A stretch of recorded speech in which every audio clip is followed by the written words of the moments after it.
윤석열 정부의 폭주, 과연 어디까지 갈 것인가? 이번에는 유시민 작가의 누나이자 EBS 이사장인 유시춘을 겨냥하고 나섰습니다. 교육방송마저 아수라장으로 만들고 있는 이 상황, 언론 장악이라는 비판을 피해갈 수 있을까요? MBC 논란에 이어 YTN, 그리고 이제는 교육방송 EBS까지 위태로워지고 있습니다.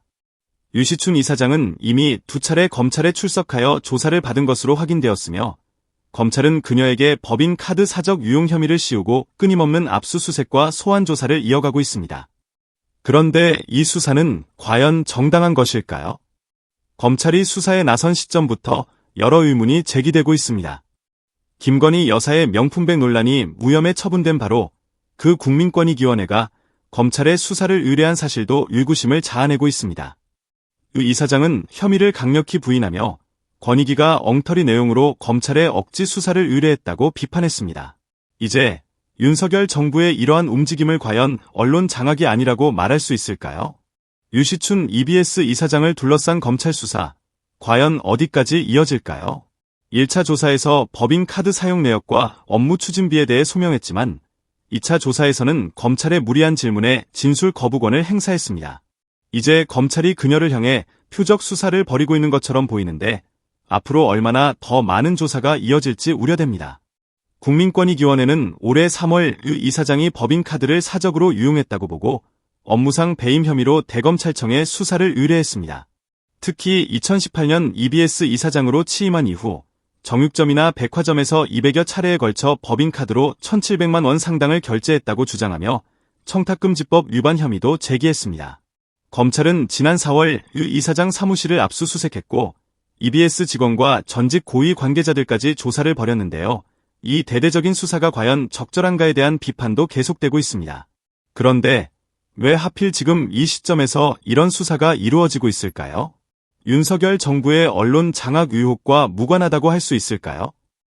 유시춘 EBS 이사장을 둘러싼 검찰 수사는 이제 단순한 조사에서 점점 더 심화되고 있습니다. 검찰은 이사장의 법인카드 및 업무 추진비 사용 내역을 바탕으로 직원들에게까지 그와 함께 식사를 했는지 꼬치꼬치 캐물었습니다. 이에 대해 유 이사장은 이 수사는 애초에 부당하며 범죄가 될 수 없는 억지 수사라고 강력히 반발했습니다.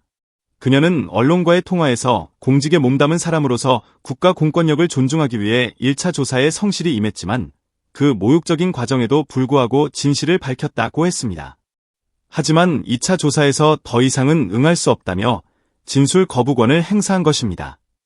유 이사장은 이번 수사를 국가 공권력을 빌미로 한 비리라며 국민권익위원회가 검찰에 수사를 의뢰한 것에 대해 강력히 책임을 묻겠다고 밝혔습니다. 윤석열 정부와 김건희 여사 앞에서 비판의 기능을 상실한 국가기관들이 이제는 전방위적으로 충성하는 모습이 더 뚜렷해지고 있습니다. 그런데 아이러니컬하게도 최근 윤석열 대통령과 김건희 여사가 공천 개입 의혹으로 시민단체에 의해 고발된 상태입니다. 공수처까지 나서게 된 이 사건은 과연 어디로 향할 것일까요? 최근 윤석열 대통령과 김건희 여사를 둘러싼 공천 개입 의혹이 뜨거운 화제가 되고 있습니다. 바로 세우기 시민행동은 23일 윤 대통령 부부를 직권남용, 권리행사방해, 공직선거법 및 청탁금지법 위반 등의 혐의로 공수처에 고발했다고 밝혔습니다. 함께 고발된 이들 중에는 김영선 전 의원과 정치 브로커로 지목된 명태균 씨도 포함되어 있습니다.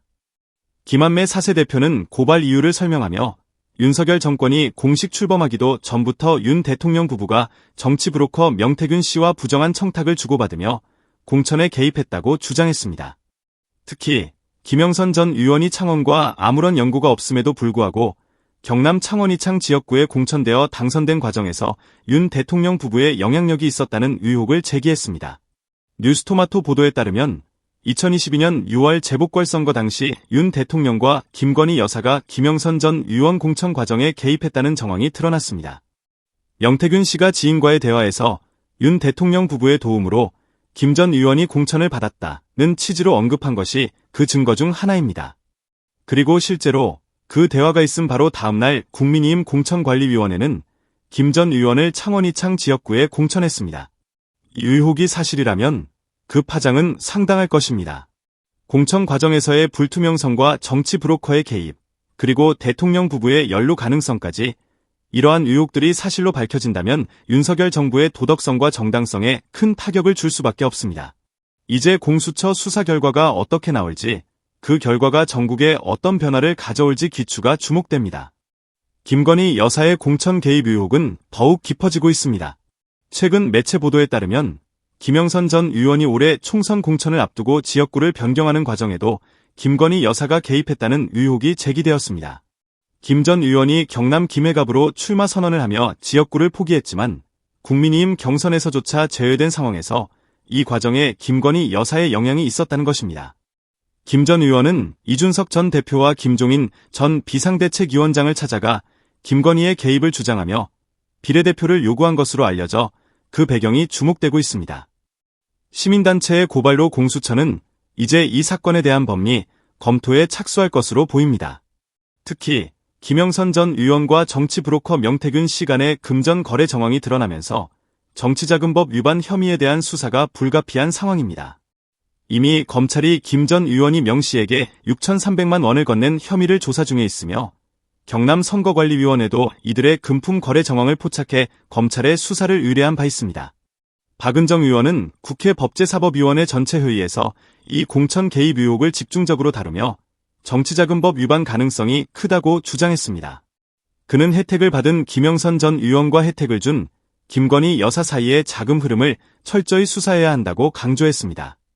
박 의원은 또한 명태균 씨가 윤석열 대통령과 김건희 여사에게 유리한 여론조사를 수행하고 그 대가로 김 전 의원이 명 씨에게 돈을 건넸을 가능성도 있다고 언급했습니다.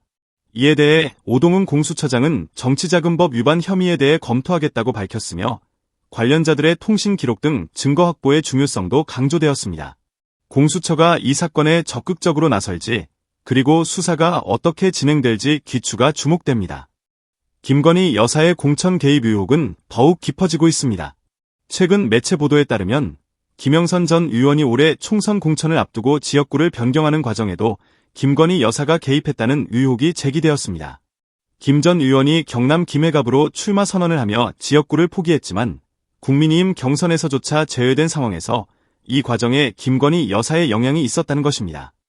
김 전 의원은 이준석 전 대표와 김종인 전 비상대책위원장을 찾아가 김건희의 개입을 주장하며 비례대표를 요구한 것으로 알려져 그 배경이 주목되고 있습니다. 시민단체의 고발로 공수처는 이제 이 사건에 대한 법리 검토에 착수할 것으로 보입니다. 특히 김영선 전 의원과 정치 브로커 명태균 씨 간의 금전 거래 정황이 드러나면서 정치자금법 위반 혐의에 대한 수사가 불가피한 상황입니다. 이미 검찰이 김 전 의원이 명 씨에게 6,300만 원을 건넨 혐의를 조사 중에 있으며 경남선거관리위원회도 이들의 금품 거래 정황을 포착해 검찰에 수사를 의뢰한 바 있습니다. 박은정 의원은 국회 법제사법위원회 전체 회의에서 이 공천 개입 의혹을 집중적으로 다루며 정치자금법 위반 가능성이 크다고 주장했습니다. 그는 혜택을 받은 김영선 전 의원과 혜택을 준 김건희 여사 사이의 자금 흐름을 철저히 수사해야 한다고 강조했습니다. 박 의원은 또한 명태균 씨가 윤석열 대통령과 김건희 여사에게 유리한 여론조사를 수행하고 그 대가로 김 전 의원이 명 씨에게 돈을 건넸을 가능성도 있다고 언급했습니다. 이에 대해 오동훈 공수처장은 정치자금법 위반 혐의에 대해 검토하겠다고 밝혔으며 관련자들의 통신 기록 등 증거 확보의 중요성도 강조되었습니다. 공수처가 이 사건에 적극적으로 나설지, 그리고 수사가 어떻게 진행될지 귀추가 주목됩니다. 윤석열 대통령과 김건희 여사를 둘러싼 의혹이 점점 더 깊어지고 있습니다. 정치 브로커 명태균 씨는 최근 자신의 SNS에 김영선 전 의원에게 빌려준 6천만 원을 돌려받은 것이 무슨 문제냐는 글을 올리며 의혹을 강하게 부인했습니다. 명 씨와 김 전 의원 측은 재보궐선거 과정에서 명 씨가 사비로 처리한 비용을 사후에 정산한 것일 뿐이라고 주장하고 있습니다. 하지만 김건희 여사의 공천 개입 의혹을 둘러싼 텔레그램 메시지 논란은 쉽게 사그라들지 않고 있습니다. 명 씨 측은 김건희 여사가 김영선 전 의원에게 김해로 이동해 줄 것을 요청하고 지원 방안을 논의한 내용이 담긴 메시지가 허위사실이라며 강하게 반박했습니다. 심지어 이준석 전 대표도 해당 텔레그램 메시지를 확인한 후 영부인의 공천 개입으로 보기 어렵다, 의혹을 일축했다고 밝혔습니다. 그럼에도 불구하고 야당의 특검 요구와 더불어민주당의 비판은 계속되고 있습니다. 특히 민주당은 대통령이 자신과 김건희 여사를 둘러싼 의혹의 진실 규명을 막기 위해 특검법을 거부하려 한다며 이를 헌법 위반이자 권한 남용이라고 강하게 비판했습니다. 이들은 대통령이 두 특검법과 지역화폐법을 받아들일 것을 촉구하면서 국정 지지율이 낮아진 원인을 불통과 독선에서 찾으라고 경고했습니다. 이에 대해 대통령실은 야당이 강행 처리한 위헌적이고 사회적 합의가 없는 법안에 대해서는 타협하지 않겠다는 입장을 고수하며 거부권 행사는 대통령의 책무라고 강조했습니다.